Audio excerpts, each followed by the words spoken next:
sebelumnya sebenarnya saya pengen kenalan sama teman-teman yang ada di sini, tapi cuman karena waktunya mungkin terbatas, jadi lain waktu mungkin ya kita bisa saling share lah bisnisnya masing-masing. Ada Alimir, Arif, Mas Ferry, Khalid, Manat Hidayat, Mas Mirzam, Nuril, Pandu, dan juga Santi Umi Aisyah.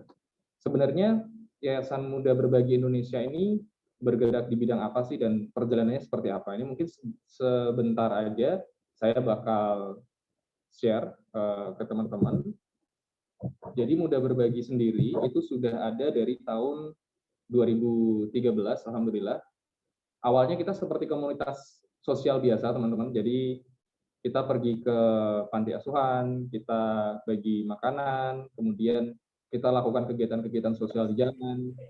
Kemudian di 2014 kita memutuskan untuk mengadakan seminar untuk anak-anak panti asuhan. Jadi kita undang anak-anak yatim begitu ya, untuk hadir di seminar yang memang khusus kita setting buat teman-teman yang tidak mampu. Tujuannya apa? Waktu itu kita ingin memberikan inspirasi agar teman-teman yang mungkin lingkarannya belum begitu besar, mereka bisa mendapatkan impian yang lebih besar, mereka punya semangat lebih besar, dan mereka bisa termotivasi. Ini awal dari kita bergerak dalam hal empowering. Jadi ketika seminar ini berlanjut juga di 2016, 2017 kita juga sempat kolaborasi sama Heni Jaladara. Mbak Heni itu anak petani cerdas ya. Dia masuk di beberapa di Forbes 30 Under 30 dia masuk juga. Kemudian kita kerjasama sama Mas Agis, Nur Agis Aulia, Big Andy Herus. Kemudian kita kerjasama juga pernah sama Sabtuari. Ya intinya kita dulu tahun 2014 ke atas, 2015-2016, kita bikin seminar tiap tahun buat anak-anak di panti asuhan. Kemudian 2016 kita mengadakan bazar. Ini pertama kalinya kita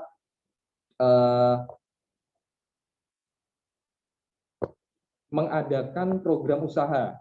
Jadi kita biar isinya tidak kegiatan sosial, kita pengen tuh waktu itu mengadakan program usaha, tapi usaha ini 100% hasilnya disumbangkan kembali. Jadi balik lagi sih ke Lazis, ini lagi-lagi kita kolaborasi barengan Lazis Baitur Roman di Simpang 5 Semarang. Kalau teman-teman yang pernah ke Kota Semarang atau tinggal di Kota Semarang, ini kita dulu di Simpang 5 itu ada pedestrian yang cukup luas ya. Jadi di trotoar yang cukup luas kita bisa adakan bazar di sana, tapi kemudian trotoar ini kan dihilangkan agar jalannya lebih luas.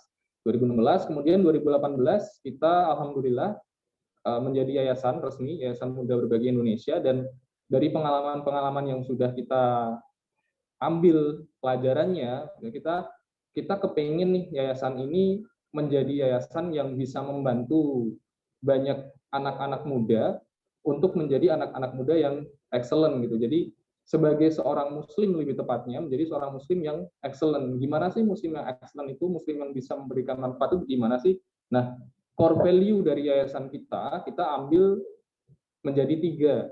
Yang pertama adalah bertauhid, kemudian berdaya dan bermanfaat. Mungkin teman-teman mikir kalau misi visi itu mungkin yang bisa diukur seperti mencetak 1000 penghafal Quran, kemudian membangun jembatan, membangun pesantren, itu kan bisa diukur ya, dan itu bagus banget, Hanya saja di sini kita fokusnya itu memang dalam pengembangan manusianya. Jadi kita yakin kalau kita sebagai seorang muslim itu sudah memiliki konsep hidup yang benar, maka insya Allah untuk diri kita sendiri itu kita bisa lebih bahagia, untuk orang lain juga sama, kita bisa bermanfaat. Maka kita buatlah 3 unsur core value dari Yayasan Muda Berbagi Indonesia, dan kegiatan-kegiatan kita disinilah akarnya gitu. Yang pertama bertauhid. Bertauhid itu artinya kita sebagai seorang muslim harus paham betul kita hidup buat apa sih. Jangan-jangan selama ini kita hidup salah arah. Jangan-jangan selama ini kita melakukan yang enggak, yang sia-sia gitu, enggak ada manfaat. Selama ini kita banyak hal yang buang. Maka dari awal itu sudah harus kita tahu dulu ilmunya. Nah, tauhid ini, iman dan takwa ini dapat dari mana? Dapat dari ilmu pastinya, karena itu di Indra Berbagi, kalau teman-teman follow Instagramnya, kita ada kajian rutin. Jadi kajian kita memang sedikit yang tematik ya, memang ada tematiknya, cuman rata-rata kita lebih membahas kitab-kitab klasik. Nah, biasanya kitab-kitab mungkin karangan dari mazhab Syafi'iyah gitu, kayak Fathul Qorib dan lain sebagainya. Ini kita dari bahasa Arab kita Indonesiakan langsung. Jadi nggak Indonesia tapi pakai bahasa Arabnya dulu. Tujuannya apa? Biar ilmunya bahasnya lebih murni lah, seperti itu ya. Nah, kalau kita sudah bertauhid, kalau kita sudah punya tujuan hidup yang jelas bahwa hidup itu untuk ibadah. Kenapa sih kita harus beribadah? Apa sih yang membuat orang Islam itu benar-benar bisa bahagia dunia dan akhirat? Itu fondasi utamanya. Kemudian naik di level berikutnya, kita coba mendorong anak-anak muda ini agar lebih berdaya. Di tempat kita sendiri itu berdaya itu dulunya kita artikan punya bisnis. Jadi gampangnya kalau kita punya bisnis, punya skill, punya kemampuan untuk menghasilkan sesuatu, itu artinya kita sudah berdaya. Tapi bergeser ke sini kita juga menyadari bahwa orang kan beda-beda ya, ada yang suka bisnis, ada yang suka jadi profesional dan lain sebagainya. Jadi berdaya ini kita anggap bahwa ya seperti lampu itu punya daya yang lebih terang, maka manfaatnya bisa lebih besar. Itu yang ketiga, jadi bermanfaat. Tiga konsep ini turunan dari yayasan ini, apa sih kegiatannya? Ya salah satunya seperti ini. Jadi kita sharing bisnis, bukan sharing bisnis ya, ngobrol bisnis sih lebih tepatnya. Ngobrol bisnis seperti ini tujuannya agar kita bisa sharing pengalaman, sharing ilmu kepada teman-teman yang mungkin membutuhkan. Jadi ini saya disclaimer dulu ya, ini saya bukan berarti sangat ahli di bidang ini juga saya belajar dari mentor-mentor, kemudian saya rangkum ulang dari pengalaman-pengalaman juga. Jadinya tujuan dari ngobrol bisnis ini untuk memberikan gambaran yang lebih jelas buat teman-teman yang sedang mengawali bisnisnya, bisnis pertama lah. Kadang kan suka bingung tuh, wah saya sudah sampai ini, atau jangan-jangan di awal udah bingung duluan, saya ini bener nggak ya mulainya, saya tuh harus ngapain sih kalau mau bisnis, apa yang mesti saya persiapkan. Nah, di sini kita berusaha untuk memberikan framework yang jelas. Jadi yang kita share di sini itu rata-rata memang sudah banyak digunakan di luar sana. Jadi bukan nemu sendiri ya, enggak ya, rata-rata sudah digunakan, dan ini juga bukan kita yang buat, bukan saya yang buat. Jadi ini framework ini akan mempermudah teman-teman untuk menjalankan bisnis teman-teman. Ini salah satu program dari turunan kenapa kita kok harus berdaya gitu. Kemudian bermanfaat, kita ada beasiswa, kemudian kita kalau pas Ramadan seperti ini biasanya kita memang berbagi makanan buka puasa ke anak panti asuhan. Kemudian kita pernah juga beberapa kali kalau saya ada pembangunan rumah ibadah masjid maksudnya ya, kita juga ada di sana. Nah, ini banyak sih sebenarnya yang sudah kita lakukan, tapi kita nggak sedang berbicara itu hari ini. Intinya ini pengenalan bahwa Yayasan Muda Berbagi Indonesia sendiri concern dalam hal empowering, kata kuncinya. Dengan apa? Dengan bertauhid, berdaya, dan bermanfaat. Nah, kemudian lanjut lagi nih, apa sih tujuan ngobrol bisnis ini? Apa sih inti dari yang akan kita bicarakan mungkin beberapa bulan ke depan? Yang pertama adalah ini memberikan kemungkinan lebih besar untuk teman-teman memahami apa yang sedang teman-teman lakukan. Jadi tolong jangan dibenturkan dulu dengan, wah saya sih bisnis yang penting mulai dulu deh, masalah dokumen lain sebagainya itu nggak begitu penting menurut saya, yaitu mungkin beda cara ya, tapi di tempat kita diajarkan untuk melakukan sesuatu berdasarkan ilmu dulu. Jadi kita tahu dulu nih konsep-konsepnya, kita tahu bagaimana sih caranya kalau kita mau melakukan marketing, kita tahu bagaimana sih caranya kalau kita mau menciptakan sebuah produk. Nah, cara-cara ini kita sebut sebagai framework untuk mempermudah.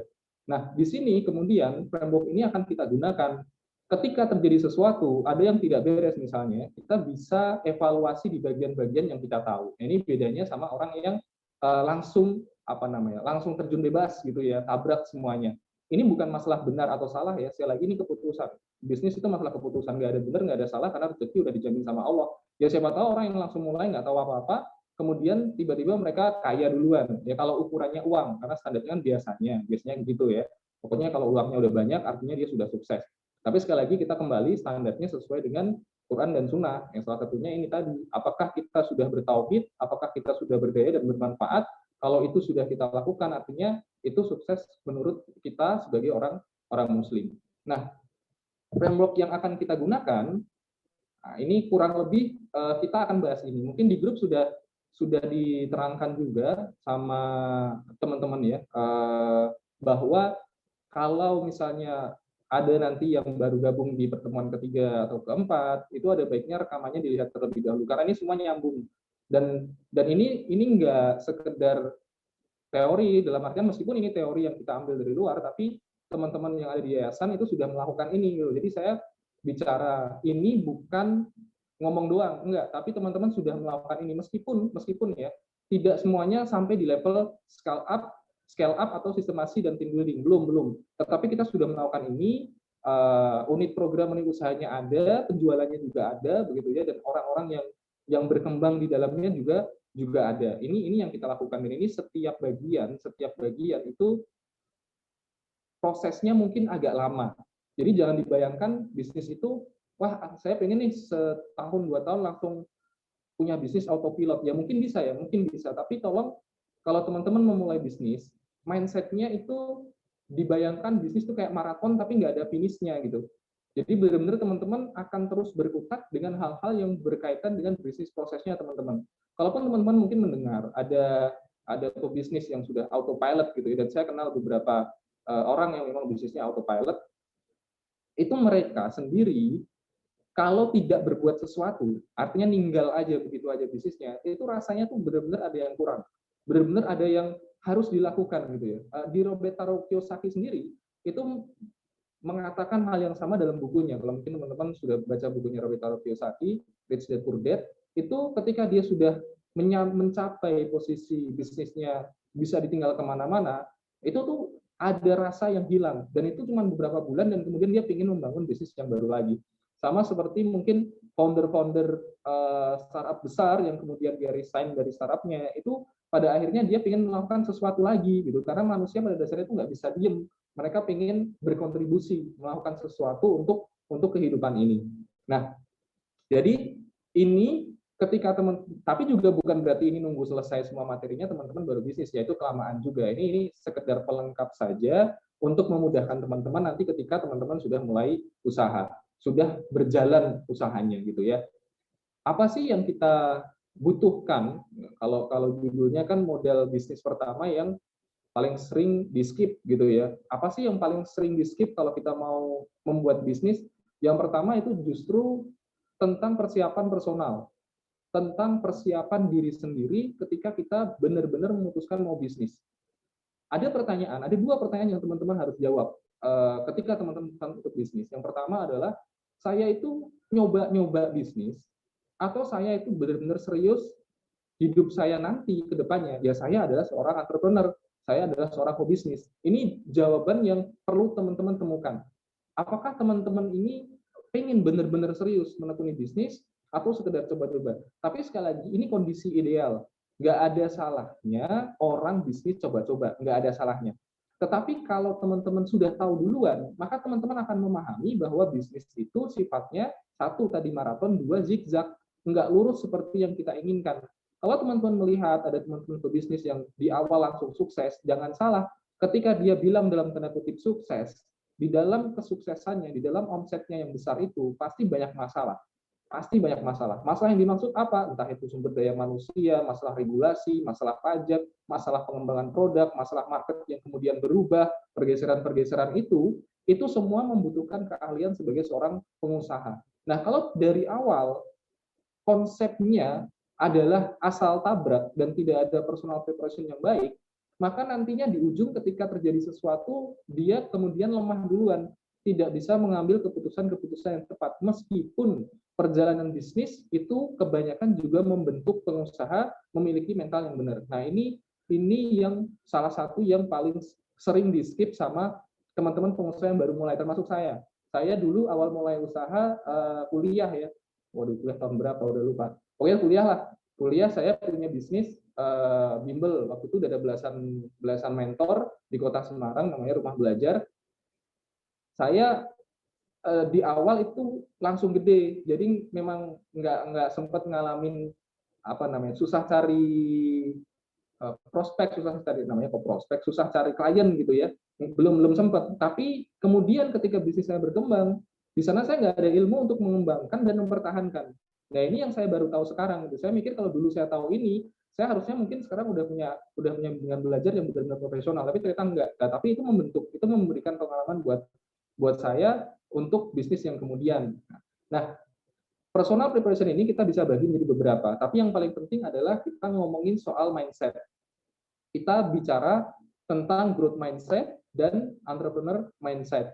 Tentu aja doa dan soft skill itu nggak perlu dibahas karena kita tahu ya sebagai orang Islam kita punya kekuatan namanya doa. Kita harus berdoa sama Allah Subhanahu Wa Taala biar kita dimudahkan, biar kita dikuatkan, biar rezeki kita jadi berkah. Kemudian soft skill itu jelas komunikasi, leadership itu semua orang gampangnya udah tahu deh. Oh, saya mau jadi pengusaha nih, saya harus latihan nih buat ngomong presentasi proyek saya harus latihan nih buat nawarin produk saya ke orang lain. Itu rata-rata orang sudah tahu. Tapi yang orang sering lupa, yang mau kita bahas hari ini adalah bagaimana kita bisa membentuk mindset. Nah, mungkin ada nih beberapa teman-teman yang mikir, kalau cuma mindset aja mas saya udah tahu, ini klise ya, semua orang udah tahu. Nah, rata-rata nasihat-nasihat yang sifatnya berulang tapi penting, itu cenderung kita sepelekan. Ini mirip kayak misalnya anak lari-lari, dikasih tahu sama ibunya gitu ya, sama maknya gitu ya. Jangan lari-lari ntar jatuh gitu kan. Nah, itu diulang terus-menerus 7 hari, 30 hari sampai anaknya itu merasa itu nggak penting. Kenapa? Karena terlalu sering diulang, nggak penting, udah tahu gitu kan. Tapi akhirnya ada suatu saat di mana anak itu lari-lari, cepet, licin, jatuh juga, nangis gitu ya. Syukur-syukur jatuhnya nggak kenceng. Mungkin kalau kenceng meninggalkan luka gitu kan. Itu contoh sederhana pengetahuan yang penting terlalu sering diulang. Kita menyepelekan itu contoh sederhana. Sama seperti mungkin saya nggak tahu ya, tapi rata-rata mentor-mentor yang saya temuin, mereka akan mengatakan masalah mental dan mindset ini di awal. Jangan kira ya bisnis itu semudah itu. Enggak. Mungkin untuk motivasi ya, karena kita bisa mulai duluan gitu kan. Kita bisa mulai bisnis duluan. Tetapi ketika kita benar-benar menjalani bisnis ini, maka kita akan menemukan bahwa mental dan mindset ini penting. Kenapa? Karena berbeda sudut pandang, maka berbeda juga cara bertindaknya. Cerita sederhana yang ini mungkin cerita rekayasa ya, maksudnya mungkin nggak benar, tapi ini cukup memberikan ilustrasi ketika ada 2 salesman disuruh nawarin sisir ke biksu di sebuah gunung. Biksu kan nggak ada rambutnya tuh, ya kan? Yang satu jelas bilang nggak bisa dong, gimana nawarin sisir ke biksu meskipun biksunya banyak, meskipun mereka punya duit, tapi mereka kan nggak butuh. Ya pada akhirnya sales pertama tidak berhasil menjual apa-apa. Kemudian sales kedua ke sana dan ternyata dia laris, selesai, habis barang-barang untuk jualannya. Kenapa? Karena dia ketika ditanya dia bilang yang saya jual sisirnya buat biksunya dijual lagi sebagai souvenir. Jadi kan kalau di gunung biksu itu kan kadang suka ada wisatawan di sana. Nah di sana itu kan dijual sebagai apa souvenir. Jadi biksunya dapat uang lagi. Ini contoh sudut pandang mindset yang tepat menghasilkan tindakan yang tepat. Belum lagi buku-buku yang mendukung itu. Bukunya Jim Collins misalnya yang mengatakan bahwa bisnis itu dibangun di atas manusia. Nah, di atas manusia ini bukan hanya sekedar produk aja, tetapi manusia yang benar-benar punya integritas yang tinggi untuk perusahaan. Atau buku-buku klasik lah kayak karanya Napoleon Hill, Think and Grow Rich, itu juga mengatakan betapa besarnya kemampuan pikiran kita untuk melakukan sesuatu. Nah, di sini maka kita harus menyadari dulu nih, dan kita nggak boleh menolak bahwa ada cara-cara untuk membentuk mindset dan mental kita. Sebelum ke kita ke framework bagaimana sih membentuk mental kita, bagaimana sih membentuk mindset kita, karena itu terbentuk ya, nggak tiba-tiba sehari 2 hari. Ini proses pembentukan ini akan berjalan terus-menerus. Kita harus tahu dulu bahwa manusia itu punya 4 tahapan skill, 4 tahapan penguasaan skill. Yang pertama, ini udah disadur maksudnya udah ditranslate ke Indonesia juga, tapi saya ambil yang aslinya aja namanya. Namanya itu yang pertama unconscious incompetent, di mana kita dalam kondisi kita tuh nggak tahu nggak bisa. Kita nggak tahu nggak bisa. Mungkin mirip seperti ini kalau kita berada dalam bidang tertentu, mungkin teman-teman yang sudah bekerja atau lain sebagainya, kita kemudian diajarin hal yang baru gitu ya, kita diajarin hal yang baru. Di saat itu kita ada aha moment, oh ini ada tuh begini caranya, baru tahu. Nah, itu kita berpindah dari unconscious incompetent, kita berubah menjadi conscious incompetent. Kita tahu, kita enggak tahu. Ini penting teman-teman. Nanti saya sedikit share kenapa ini penting.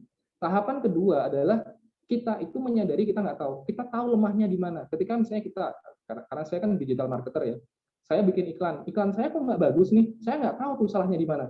Kemudian saya ikut workshop, kemudian saya ikut training, nah di sana saya dapat insight.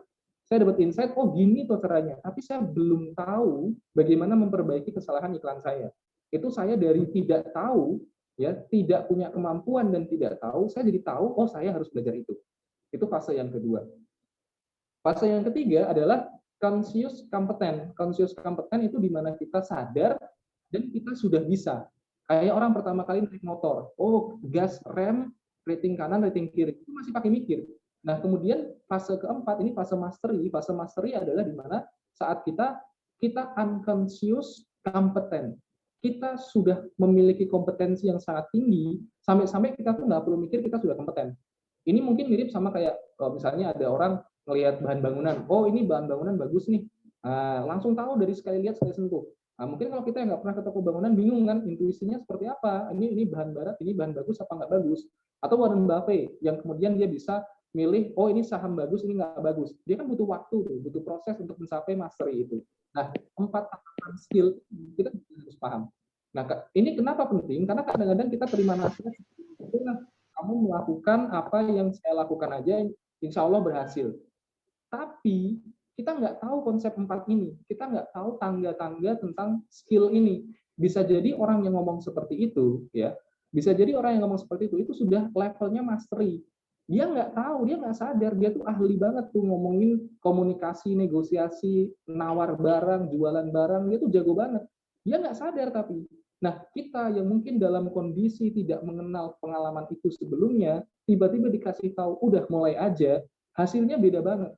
Kenapa? Ya karena kita dalam level unconscious incompetent. Kita nggak tahu nih kompetensi kita di mana. Kita nggak buta arah gitu loh. Nah, empat level skill ini teman-teman harus pahami. Kenapa? Karena takutnya kita jadi terjebak di Dunning-Kruger effect. Jadi kenapa sih orang yang nggak tahu apa-apa itu rata-rata malah kelihatan kayak pinter banget. Kayak dia ngerasa gitu loh. Dia ngerasa saya tuh pinter banget gitu. Jadi ngomongnya sembarangan, PD-nya nggak karuan, padahal salah. Kenapa? Karena dia berada dalam posisi inkompeten dan dia nggak tahu dia nggak kompeten di situ, dan dia merasa bahwa yang dia tahu itu sudah mencakup kompetensinya. Sorry, ini coba saya gambarin pakai paint ya. Sorry. Ini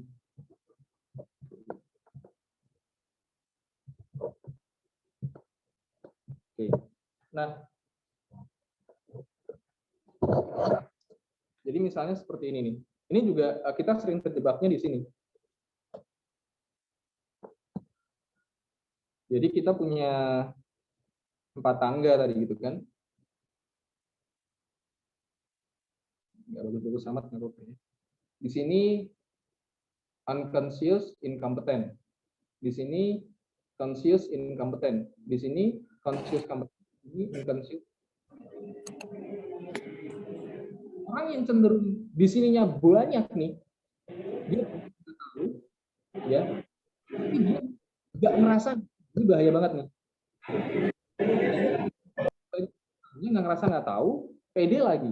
Nah, dia merasa bahwa kalau ini sebuah kotak pengetahuan dan ini yang dia tahu, maka kotak inilah batasnya. Oh ini saya udah tahu nih. Nah, rata-rata kan kita sering mendengar orang ngomong kayak gitu kan. Oh ini udah tahu nih. Ya kalau gitu aja udah tahu nih. Nah, padahal dalam kenyataannya, apalagi kalau kita ngomongin sebagai seorang pengusaha, itu banyak banget hal yang kita nggak tahu. Contoh sederhana, kalau teman-teman memang kepingin perusahaannya legal gitu ya, kepingin legal, itu potongan pajaknya untuk saham lumayan loh kalau teman-teman punya saham. Saya nggak nyebut angka dulu, tapi bisa dicek lah, Dan kita emang harus bayar di situ. Dan kita nggak tahu, belum lagi bagaimana sih caranya lapor pajak yang baik, bagaimana sih caranya lapor pajak yang benar, jadi kita keuntungannya nggak begitu berkurang, gimana sih cara daftar haki, gimana sih cara rekrut karyawan yang benar, gimana sih cara team building, itu banyak banget. Dan yang tadi saya sebutkan, mungkin saya masih nggak tahu lagi yang lain.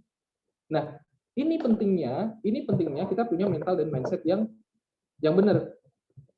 Oke, uh, balik lagi. Setelah kita tahu pentingnya, setelah kita tahu bahwa mental dan mindset ini menjadi penting, terus gimana caranya? Nah, cara untuk memaksakan ini terbentuk, ini ada paling enggak ada 5. Sekali lagi, ini mungkin teman-teman akan menemukan ini di tempat lain berbeda, tetapi ini saya sederhanakan. Jadi teman-teman bisa, ini kita akan menemukan banyak seperti ini di ngobrol bisnis mudah berbagi. Jadi isinya memang framework, sesuatu yang teman-teman putuskan, teman-teman mau melakukan ini atau enggak.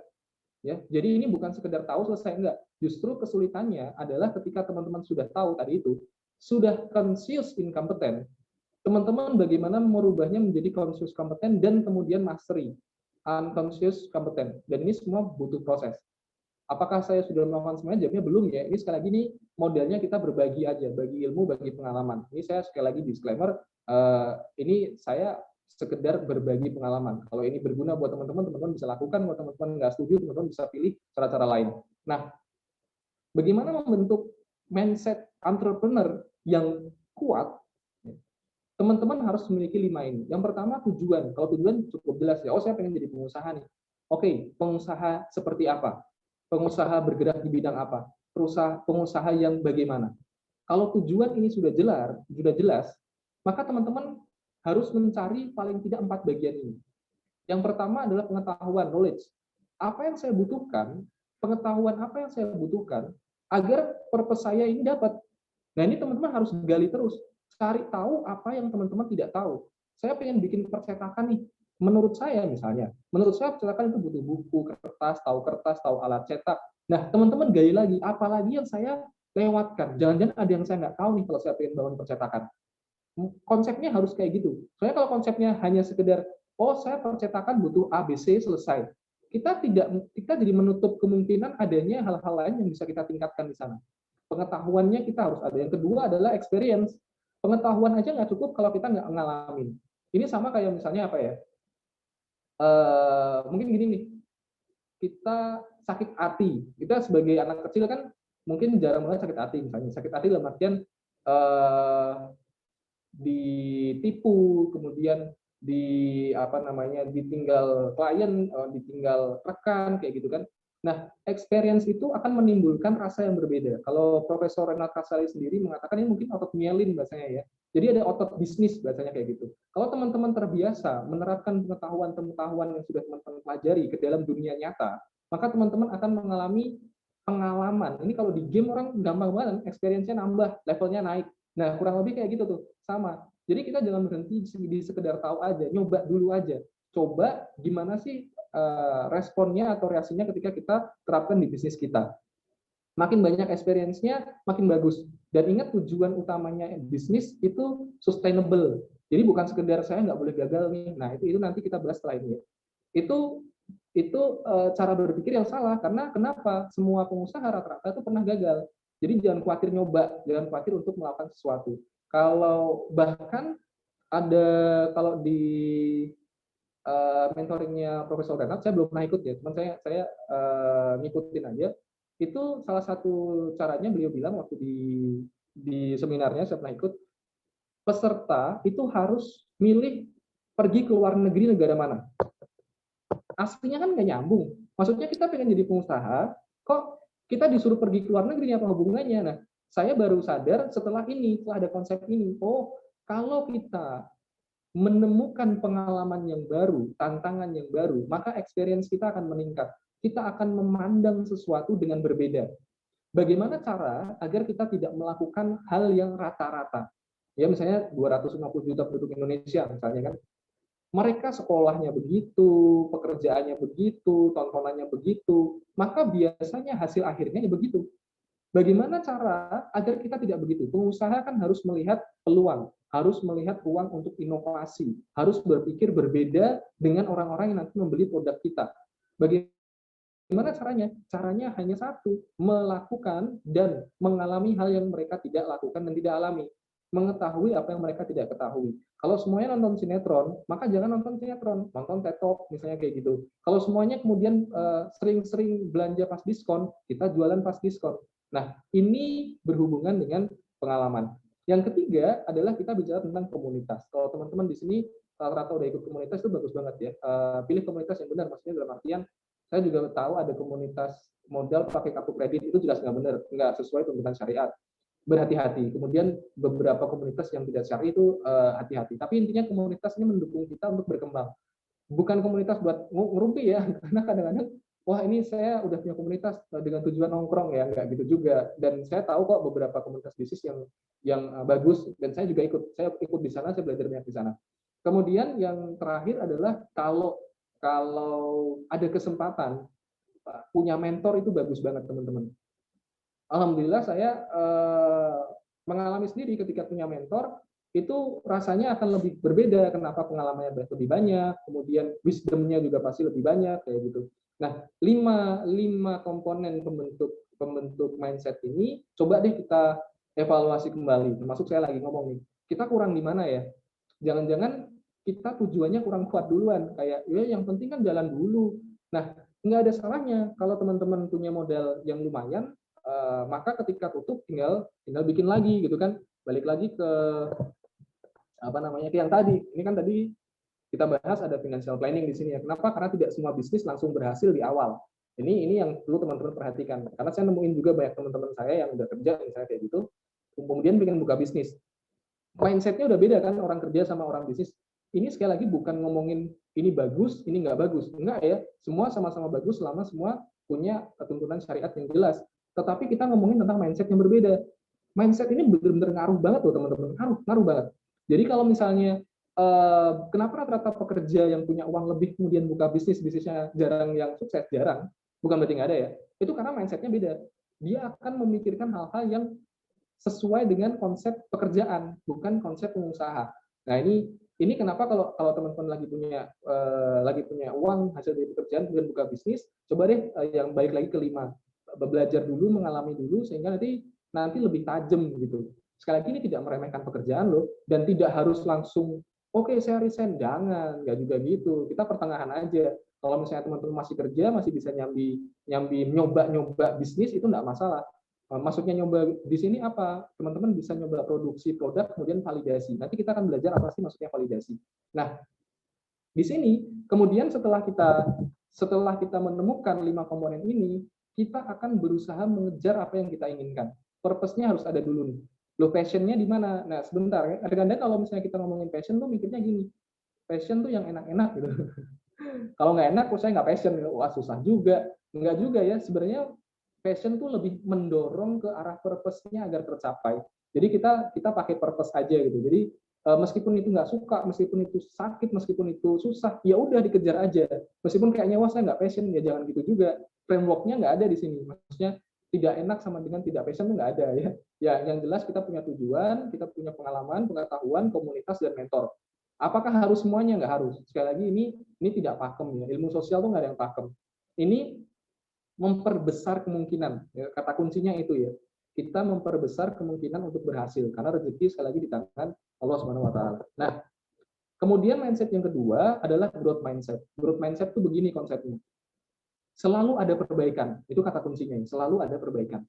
Ketika kita mau melakukan sesuatu, yang kita pikirkan adalah apa sih yang bisa kita tingkatkan, apa sih yang bisa kita perbaiki, apalagi ketika bisnisnya teman-teman stabil nih. Nah, ini bahaya. Stabil, omset bagus, kita kadang-kadang lupa dengan konsep bahwa selalu ada hal yang bisa kita tingkatkan. Apa? Dicari peningkatannya di sebelah mana. Kemudian ketika ini dilakukan gagal ataupun berhasil, maka yang kita harus tanyakan adalah apa yang saya bisa pelajari dari kejadian yang sudah terjadi ini, ya.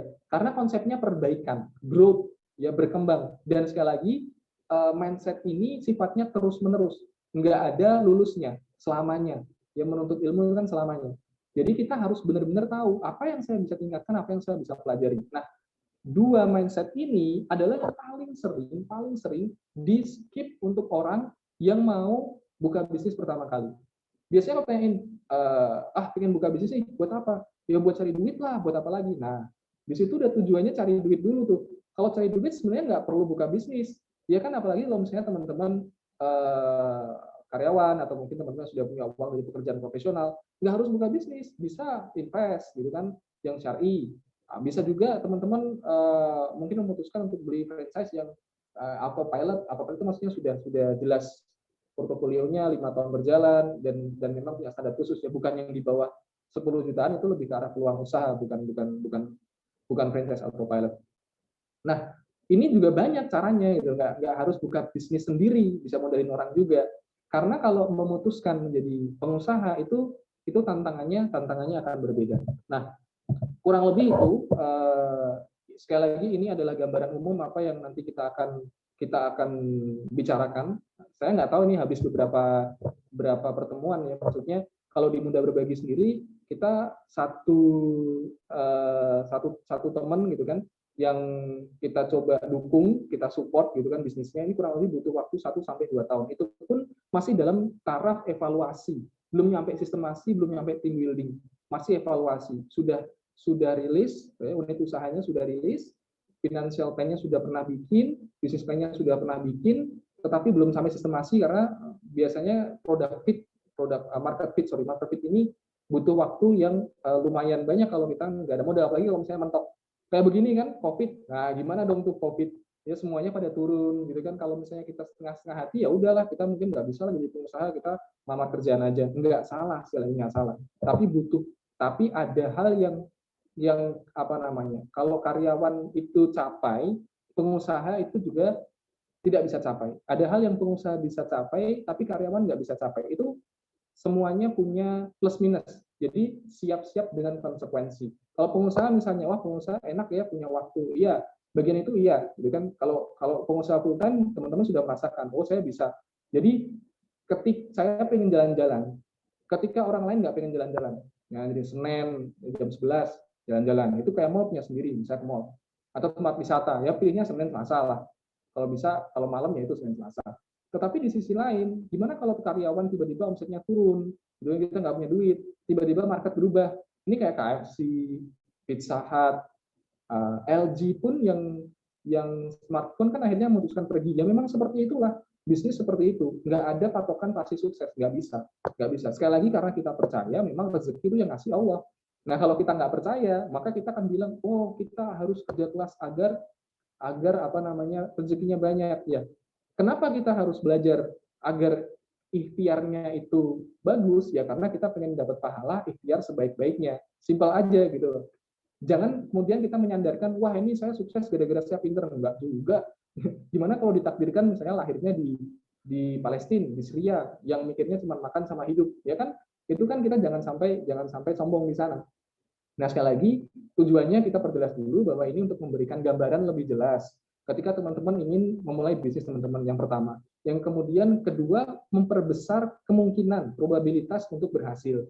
Sama kayak, oke, tidak semua sarjana S1 itu gampang cari kerja. Iya, tapi jangan juga enggak kuliah dong, beda ceritanya. Kenapa? Karena lulusan kuliah itu lebih mudah cari kerja, kan gitu.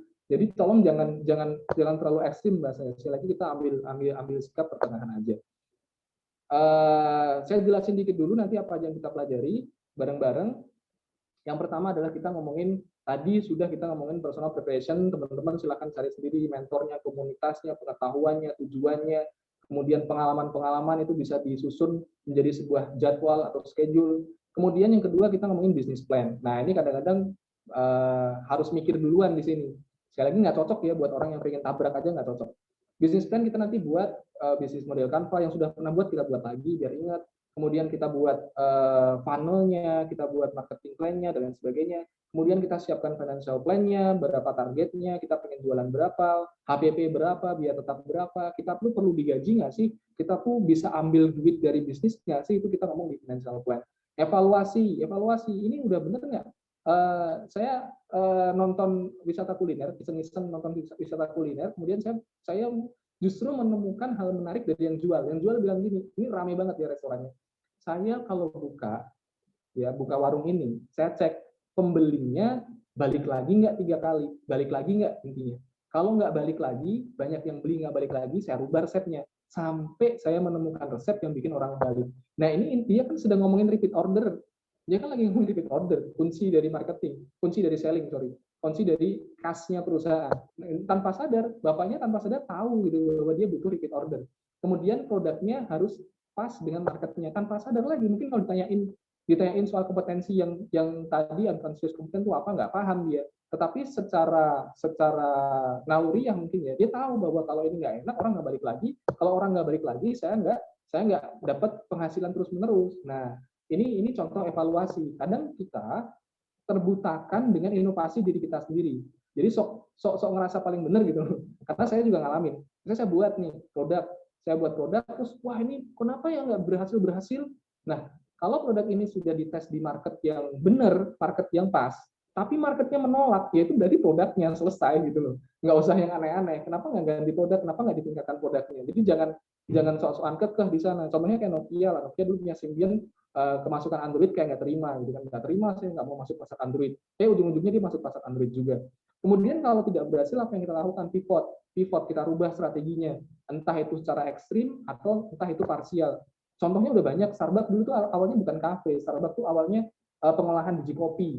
Atau mungkin Nokia dulu awalnya bubur kertas, kemudian jadi handphone. Itu pivot, dia udah punya uang duluan, kemudian dia pindah strategi, dan ini wajar. Jadi, wah kok panjang ya? Ya sekali lagi kalau kita ngomongin bisnis itu kita harus tahu petanya duluan. Jadi biar nggak di tengah jalan, karena banyak banget tengah jalan kemudian putus asa selesai. Makanya kita harus tahu lah kira-kira apa saja perlu kita siapkan. Kemudian kita sistemasi team building. Waduh ini tambah banyak banget ya. Kemudian terakhir kita siap scale up. Saya sendiri belum di scale up ya. Ini biar nggak terlalu muluk-muluk. Saya sendiri belum di scale up. Saya masih dalam sistemasi dan team building. Jadi kalau misalnya ntar kapan-kapan mungkin kita kopdar, ketemu gitu kan, wah ini saya nggak segitunya ya, maksudnya ya biasa-biasa aja lah, kita cuma di sini tempatnya sharing-sharing pengalaman. Mungkin nanti juga bakal saya undang teman-teman yang lain buat ikutan berbagi pengalaman di sini, biar teman-teman makin kaya untuk pengalamannya, makin kaya untuk pengetahuannya. Kurang lebihnya untuk yang sesi pertama kan udah 45 ya, lebih ya, kita cukupkan. Sekali lagi ini yang paling penting justru teman-teman akan memutuskan melakukan apa setelah ini. Itu yang paling penting. Kalau pengetahuan saya pikir di Google banyak ya. Setelah ini kita bicara tentang business plan framework. Ini udah ada beberapa juga saya buat pakai Canva. Saya baru pakai Canva, ternyata asik juga ya. Nah ini beberapa. Jadi jangan mikir terlalu ribet dulu. Artinya teman-teman yang sudah punya bisnis ya sudah jalan dulu bisnisnya sambil kita belajar bareng, pelan-pelan belajar bareng. Itu aja. Mungkin kalau ada pertanyaan boleh sekitar 10 menit aja. Kalau ada teman-teman yang di sini mau bertanya, saya persilahkan buat open mic aja kali ya, biar lebih cepat. Adakah?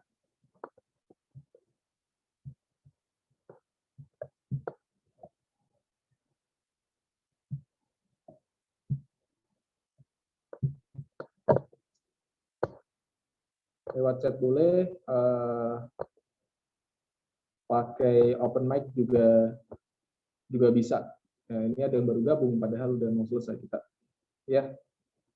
Ada yang mau bertanya sampai di sini? Besok baru kita mulai yang teknis ya.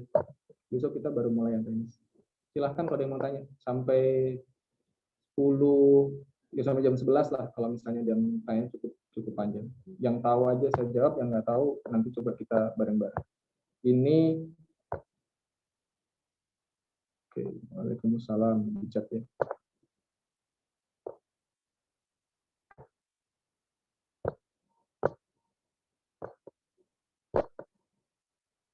Nggak ada? Cukup?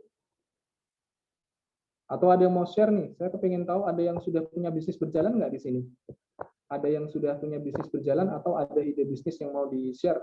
Boleh apa? Share ke kita. Karena kan ngobrol ya, saya pengennya tuh ngobrol, jadi saya ada sesuatu yang bisa kita bantu bareng-bareng. Nah, itu lebih asik daripada. Assalamualaikum warahmatullahi wabarakatuh. Ya, di sini nama saya Inun. Saya perkenalkan diri dulu ya. Saya pengen nanya dong. Iya, silakan. Ini kan saya pengen buat bisnis kayak sejenis minuman. Udah 2 kali gagal sih. Dan itu juga kayaknya kalau bisnis dulu pernah bisnis, tapi nggak seribet ini, kok malah pengen fokus ke bisnis, jadi kayak makin ribet gitu. Jadi Mhm. kayak gimana ya, maksudnya tuh Mhm. mesti gimana dulu biar nggak seribet ini mikirinnya, kayak udah jadi bingung. Terima Iya, iya. kasih. Bisnisnya minumannya apa nih kalau boleh tahu? Minumannya kategorinya apa? Kayak minuman milkshake, mhm. Untuk, Mbak Ainun ya, Kak Ainun. Iya, ada juga Eee, hijau. Ah, ada juga luar biasa. Jadi yang, ini dari pengalaman, sekali lagi ini bisa teman-teman ambil sarannya, bisa enggak, tapi dari pengalaman. Ini sebenarnya kita kita kita bahas di pertemuan di depannya. Kita bicara tentang ketika kita pengen buka bisnis, yang kita pikirkan adalah market itu lagi butuh apa. Rata-rata kita kalau buka bisnis, maksud saya di awal-awal itu mikirnya saya pengen jualan apa ya, itu biasanya kayak gitu. Bro, apa jualan apa sih yang laris? Nah, itu udah mendingan tuh. Laris kan tanda bahwa ada kebutuhan di sana. Jadi ada dua tipe produk secara sederhana. Yang pertama adalah produk yang sudah ada kebutuhannya, orang udah nyari. Yang kedua adalah produk yang menjadi bahasnya apa, kayak Aqua zaman dulu tuh, pelopor, produk pelopor. Yang ini baru banget. Kalau saran saya buat teman-teman yang UKM, modalnya modalnya minim gitu kayak saya, itu kita cari di yang kebutuhannya besar. Kita cari yang memang orang sudah cari duluan. Kenapa? Kalau kita masuk ke ranah produk pelopor, kita harus tahan dengan modal promosi duluan. Karena biasanya produk-produk pelopor ini, ya, para inovator ini harus menerangkan dulu benefit-benefit produknya, membiasakan dulu customer untuk menerima produknya. Jadi bagaimana caranya untuk menemukan market yang pas? Ini sekali lagi bisa di Google Trend, bisa cari juga data-data kayak di Bank Indonesia juga mereka sedia data industri yang lagi naik, cari market apa sih yang paling banyak. Jadi bukan kita mau jualan apa ya, tapi orang-orang butuh apa. Karena itu kadang-kadang ada bisnis yang jatuhnya laris banget gara-gara foundernya itu kesulitan di bidang itu terus dia bikin solusinya. Ya, contohnya misalnya, wah saya kok ngirim kemana-mana susah ya. Bisa nggak ya ada orang yang mau bawain saya paket? Nah, kemudian muncullah jasa logistik. Itu misalnya kayak gitu. Kemudian banyak lagi, intinya kesulitan-kesulitan. Kita kan berusaha memenuhi kebutuhan atau menghilangkan kesulitan. Ini kalau dari Indonesia ada beberapa ya. Bisa kita pilih untuk menghilangkan kesulitan, untuk mempermudah, atau untuk memenuhi kebutuhan. Nah, makanya kenapa begitu market kopi naik, semua promosi kopi, maka banyak sekali kompetitor-kompetitor kopi bermunculan. Kenapa? Karena mereka tahu bahwa di sana ada permintaan. Tetapi hati-hati ketika permintaan ini sudah besar, maka kompetitor makin banyak. Nah, kalau kompetitor banyak, jatuhnya apa? Jatuhnya kita harga, modal promosi, dan lain sebagainya. Kalau dimodalin sih enak, kalau duit sendiri gimana? Nah, di situ kan. Nah, maka ada namanya blue ocean strategi. Misalnya nih, ini kita ngomongin kita tahu dulu ya kebutuhan marketnya apa. Oh, market butuh A. Maka kita cari yang perlu ditingkatkan ya. Contohnya blue ocean strategi ini biar lebih ringkas karena takutnya panjang. Itu kayak low cost carrier. Nah, tiket pesawat 300.000 kan, mungkin teman-teman ingat. Kalau sekarang masih ada nggak ya? Jadi ada tiket pesawat yang aslinya sejuta jadi 300.000. Dengan cara apa? Menambah kursi, ya, mengurangi apa namanya snack-snack yang nggak jelas itu, meningkatkan kecepatan, ya kan, mengurangi pelayanan, kurang lebih seperti itu bisa. Kemudian kenapa kok sepertinya jadi ribet? Nah, balik lagi di awal, Mbak Ainun ini, tujuannya besar nggak untuk menerima semua keribetan itu? Karena kita mau jadi karyawan pun kita juga akan merasakan keribetan yang sama, gitu kan? Dan bisnis ini kurang populer ya, bisnis memang ribet. Ini jangan negatif ya, ini dulu, jangan negatif feeling dulu. Tapi memang seperti itu, apalagi kalau kuliner. Karena saya dulu pernah punya, saya beli franchise jus dulu dan ngerasain gimana caranya udah nyetok produk pulang, ternyata di sana plastiknya habis nggak lapor. Plastik buat ini loh, kan kayaknya simple. Ya kali plastik, padahal rumah ke spot jauh, balik lagi. Dan itu pernah sehari balik 3 kali gara-gara nggak ngecek. karena pertama kali buka bisnis kuliner, memang kuliner ribet. Dan saya ada teman yang memang benar-benar yang kuliner ya, Karena saya nggak pernah, ya saya pernah cuman versi kecil franchise juice itu kan kecil. Dan saya ada yang punya warung lah, restoran lah gitu ya. Itu emang ribet banget. Belum lagi barang busuk gimana, belum lagi ngecek barang ini dicuri karyawan gimana, itu emang ribet. Tapi apakah tujuan keribetan semua itu sesuai dengan tujuan kita? Kalau sesuai, ibaratnya itu harga yang perlu dibayar, ya nggak apa-apa kan? Maksudnya kita juga dapat dapat benefitnya dari situ. Ibaratnya kalau kita mau pergi jalan-jalan nih umroh 40 juta lah, mahal banget, wah tapi 40 juta naik pesawat sendirian.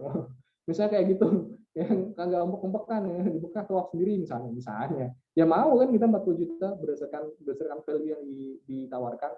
Ini kurang lebihnya ya. Memang sih itu saya nggak bisa bilang bisnis nggak ribet, memang ribet, apalagi kuliner. Saya pernah ngalamin sekali, soalnya itu ribet banget. Itu aja. Ada lagi satu pertanyaan terakhir mungkin? Mas Ado mau tanya. Ya gimana, Mas Ferry? Ini apa? Jadi kan ini posisi kalau saya sekarang kan masih kerja di kantor gitu ya Mas.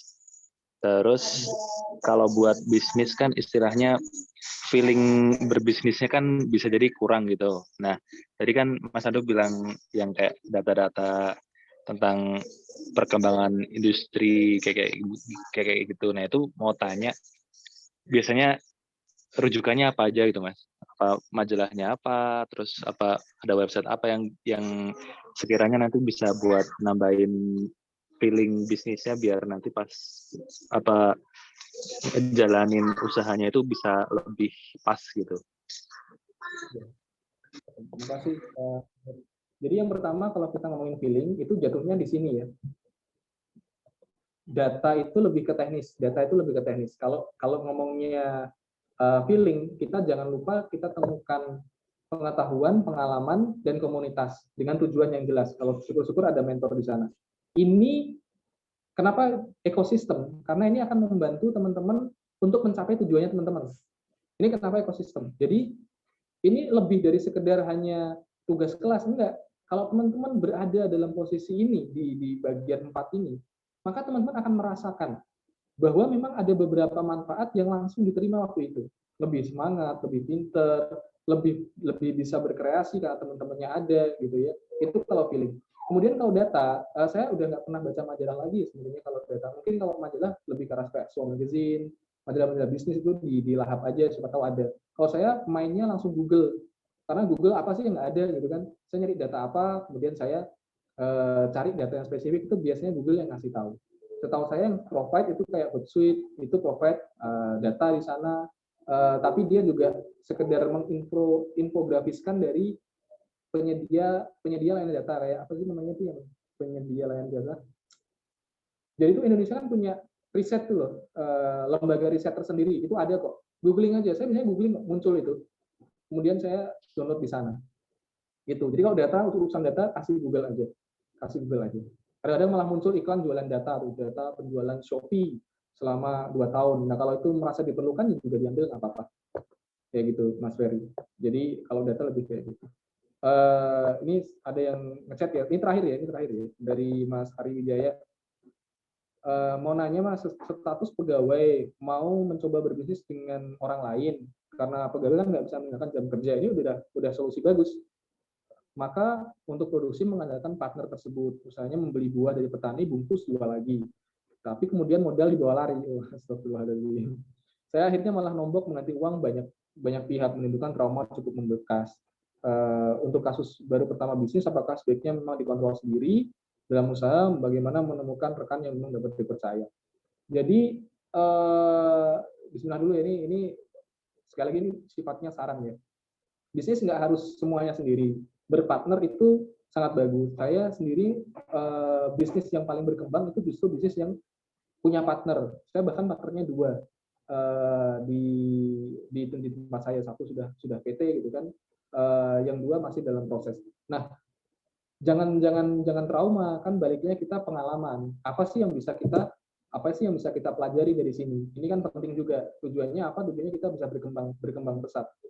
Apakah dikontrol sendiri? Kalau Mas Ari masih jadi karyawan dan kesulitan, ya jangan, nggak apa-apa untuk kolaborasi dengan aturan-aturan tertentu, misalnya harus lapor, tahu rumahnya, tahu keluarganya dan lain sebagainya. Bagaimana tips menemukan rekan yang memang dapat dipercaya? Ini kalau tip dari Simon Sinek ya, itu dia bilang kalau punya partner itu grafiknya dua. Yang pertama skill-nya tinggi, yang kedua integritasnya tinggi. Integritas itu lebih ke arah moral, karakter. Kalau dia bilang, kalau di militer ya, Amerika Serikat Navy kalau nggak salah, tim khususnya, tim elitnya itu harus memenuhi dua itu. Pertanyaannya di sana adalah apakah rekannya adalah rekan yang bisa dipercaya ketika keluarganya ditinggal ke dia. Itu kata kuncinya. Karena kan kalau bisnis berpartner itu sama saja ya kayak gini tadi, takutnya ditipu dan lain sebagainya. Jadi nggak cuma sekedar skill, tapi kita harus tahu akhlaknya kalau bahasa kita kan. Akhlaknya nih gimana nih? Cari tahu dulu dari orang-orang. Dan ini penting ya, apalagi kalau ngurusin soal duit. Makanya biasanya kalau dalam hal pengalaman kerja dan lain sebagainya, lihat dulu kalau kita sebagai orang muslim kan tanya, sholatnya ini 5 waktu. Nggak tahu dari mana, aku kayaknya rese banget nanyain sholatnya, tapi itu penting. Kemudian dia gimana nih sama teman-temannya, sama ibunya. Dia gimana nih, track record sama karyawan, mungkin dia punya teman karyawan dan lain sebagainya. Kemudian yang saya lupa tadi penting. Yang penting itu syariat udah nunjukin lah, kita lihat dia sholatnya, kita lihat dia perlakuan ke ibunya, keluarganya, kita lihat teman-temannya. Nah itu dia, lihat teman dekatnya, nongkrongnya sama siapa. Kalau nongkrongnya sama orang nggak bener, ini kita boleh dalam tanda kutip boleh untuk jaga-jaga sama dia. Kalau saya mesti nggak mau, udah ketahuan teman-temannya jelek gitu ya, saya nggak mau kerja sama bareng, nata uang dan sebagainya. Itu tiga tips itu bukan dari saya, maksudnya itu dari syariat sih. Kita dianjurkan lihat gimana temennya, lihat gimana dia ke keluarganya, ke istri kalau sudah ada istri, sama lihat bagaimana dia berurusan sama duit gitu kan, track recordnya gimana. Kurang lebih itu Mas Ari, jangan kapok dan jangan ditinggal. Kalau pengen bisnis coba dulu kecil-kecil dulu nggak apa, itu aja teman-teman. Terima kasih banget udah gabung di ngobrol bisnis. Mungkin lain kali kita bisa sapa teman-teman yang lain ya. Tadi kan udah ada Mas Ari, kemudian Mbak Ainun, Mas Ferry juga. Mungkin lain kali bisa share usahanya apa, bisnisnya apa, jadi kita bisa sama-sama berbagi di sini. Saya Husain dari Yayasan Muda Berbagi Indonesia. Kita insya Allah ketemu lagi di Ahad jam 10 jam yang sama. Mohon maaf kalau misalnya ada perkataan yang salah. Kalau teman-teman butuh reportnya 7 hari setelah yang nanti saya akan kirim, tujuannya biar kita bisa interaksi kayak gini. Itu aja. Wassalamualaikum warahmatullahi wabarakatuh.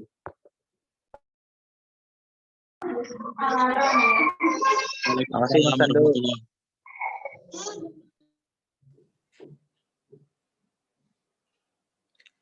Halo.